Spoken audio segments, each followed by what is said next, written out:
Back to Sunday. 49ers-Eagles. The incident on the white stripe that separates the field from the bench area.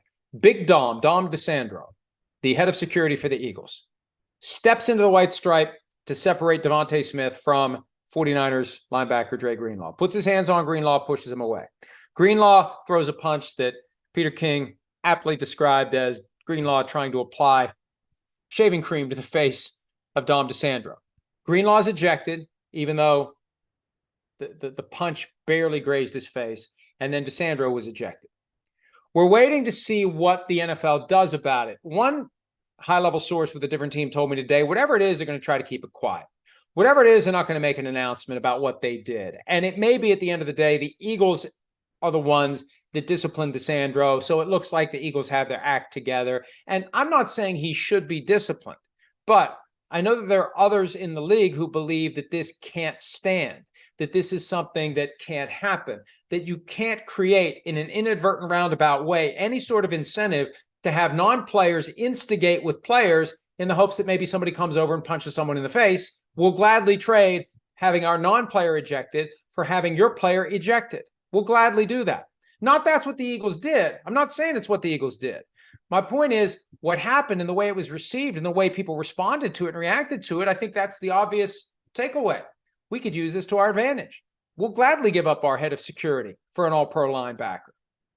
So what I think the league needs to do, because I've been talking to some people about this and I've been made aware of some other incidents that we never really paid attention to like this one.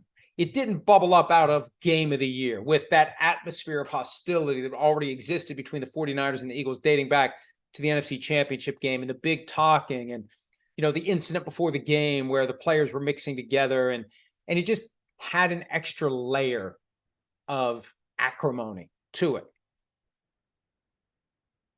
I think the right way to handle this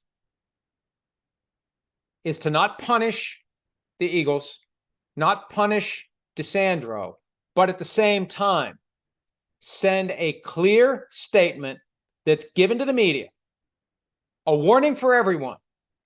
These are the rules going forward, and if you violate them, there will be significant punishment. No more free passes, no more misinterpretations, no more accidents, no more guy just thinks he's trying to help keep the peace. If you're a non-player, number one, keep out of the white stripe. And number two, you're not a peacekeeper.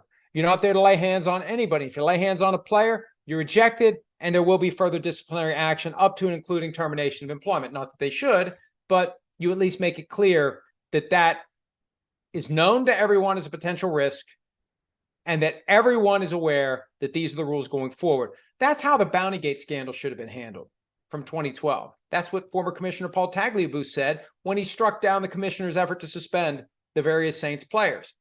He said that the bounty situation was a cultural problem in the NFL. It wasn't confined to one team.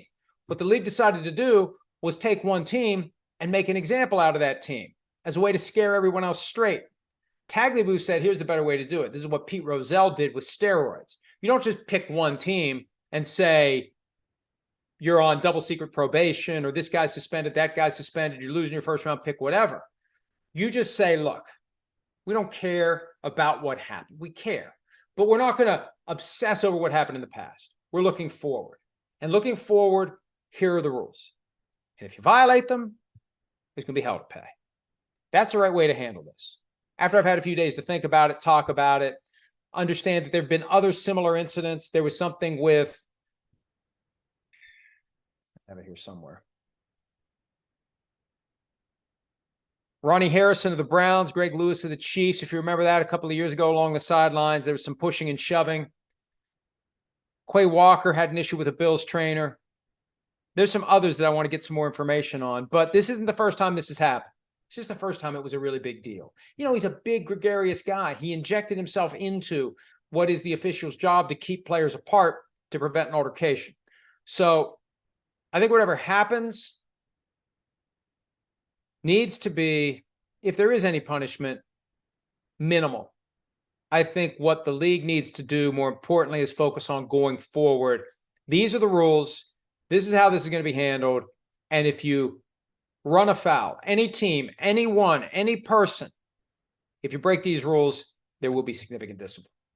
Hi, it's Mike Florio. Thanks for watching PFT on YouTube. Hit subscribe for the latest news and analysis from Pro Football Talk.